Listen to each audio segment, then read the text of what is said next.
নমস্কার বন্ধুরা, চলে এসেছি একটি নতুন ভিডিও নিয়ে। দীঘায় ঘুরতে এসে ঠিক কত সকালে উঠলে সানরাইজ দেখতে পারবেন এবং কোথায় ব্রেকফাস্ট করবেন, এই সমস্ত তথ্য থাকছে এই ভিডিওটিতে। গুড মর্নিং সবাইকে। এখন আমরা যাচ্ছি সূর্যোদয় দেখতে। এখন বাজে ঘড়িটা 7টা। আমাদের আরও আগে আসা উচিত ছিল, কিন্তু দেরি হয়ে গেছে, কি করব। যাই হোক, তারপরেও অনেক ভিড় এখানে, তোমাদের দেখাচ্ছি ভিউটা। চলো যাওয়া যাক। দীঘায় আসবো আর সকালে সূর্যোদয় দেখবো না, তা কখনো হয়? আমিও কিন্তু মিস করিনি বন্ধুরা, একদমই।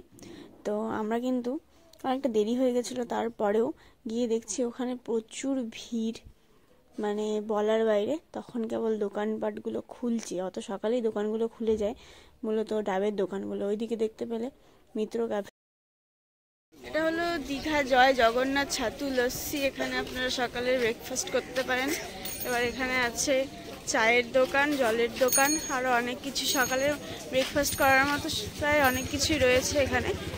তো সকালবেলায় ঘুরতে এলে দীঘায় আপনারা এখানে ব্রেকফাস্টও সেরে নিতে পারেন। বাঙালি বরাবরই সাধ্যের মধ্যে স্বাদ পূরণের চেষ্টা করে, তাই হাতে 2-1 দিন ছুটি থাকলে কিন্তু তোমরা আসতেই পারো এই দীঘা ঘুরতে। দীঘার এই সমুদ্রের ঢেউগুলি যেন বারবারই নতুন কিছু প্রত্যাশা নিয়ে আসে। তো যেদিকে একটু জনকোলাহল কম, আমরা কিন্তু সেদিকটাতে চলে এসেছি। আর মানে দেখতেই পাচ্ছ তোমরা যে কতটা ভিড় ভোরবেলাতে। আর মাথার উপর কিন্তু সূর্যমামা উঠে গেছে অলরেডি। আর অগণিত মানুষের সাথে আমরা কিন্তু হেঁটে চলছি, একটু পা ভেজাবো এই প্রত্যাশায়। জল যদিও এখন অনেকটা দূরে।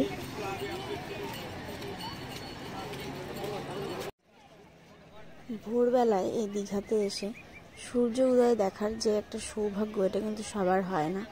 তাই যাদের হাতে সময় থাকবে তারা কিন্তু চট করে চলে আসতে পারো দীঘা ঘুরতে। দীঘাকে কেন্দ্র করে কিন্তু এখানকার বহু মানুষের জীবন জীবিকা গড়ে উঠেছে। কেউ ছুটির দিনে আনন্দ উপভোগ করার কিন্তু সেরা জায়গা বলতে পারো এই দীঘা। তো এই দীঘাকে কেন্দ্র করে কিন্তু এখানকার আশেপাশের মানুষের অনেক জীবিকা গড়ে উঠেছে। তো এই পাড়গুলোতে কিন্তু এই বালতির আকারে পাথর রয়েছে, দেখতেই পাচ্ছ তোমরা। মনে হবে যে একটা আস্ত বালতি উল্টো করে রাখা হয়েছে। এই যে মাছ ধরে যাচ্ছে জেলেরা। তারপরে কিন্তু আমরা ফিরে আসছি রুমে আসার সময় এই যে ভটভটিগুলো দেখতে পাচ্ছ, এগুলোতে কিন্তু চড়ে তোমরা অনায়াসে ঘুরে আসতে পারো সাইট সিন করতে। অনেক জায়গা রয়েছে ঘোরার। তারপরে চলে আসে ব্রেকফাস্ট কোথায় করবো। হ্যাঁ, দীঘাতে কিন্তু আশেপাশে দেখতে পাবে এরকম কয়েকটা দোকান। তো তার মধ্যে আমরা চলে গিয়েছিলাম এই কাকিমাটার দোকানে। এই কাকিমার দোকানে কি কি আছে না আছে সবই তোমাদের দেখাচ্ছি।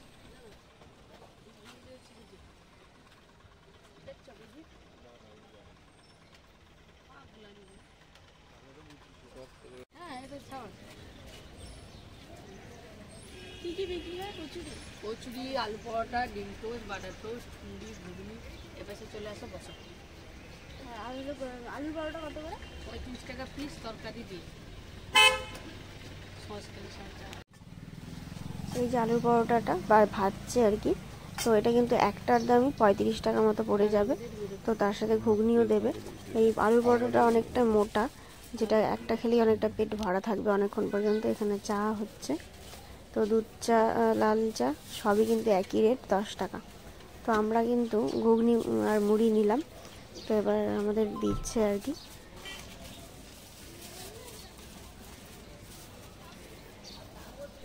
আর ওদিকে কিন্তু দেখতে পাচ্ছ কড়াইয়ে, মানে কড়াইশুটির কচুরি আর ডাল পুরি সবই বিক্রি করা হয়। তো আমরা ঘুগনি আর মুড়ি নিয়ে নিলাম, যেহেতু মা বাবার রুমে, তো ওখানে গিয়ে মানে খাবো সবাই একসাথে। তো চলো রুমে যাওয়া যাক। মানে দীঘাতে কিন্তু অনেক রকমই রেস্টুরেন্ট রয়েছে ব্রেকফাস্ট করার মতো।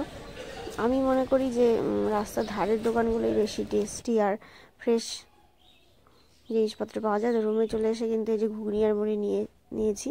চামচটা আমাদের নিজেদেরই, আর ওরা কিন্তু ওখান থেকে পাতা দিয়ে দিয়েছিল। অসাধারণ টেস্ট ছিল। আজকে ভিডিও এই পর্যন্তই। সবাই ভালো লাগলে দয়া করে একটি লাইক করো অন্তত। তো সাবস্ক্রাইব করতে কিন্তু ভুলো না। নেক্সট ভিডিওগুলো আসছে খুব শীঘ্রই। আজকের মতো টাটা।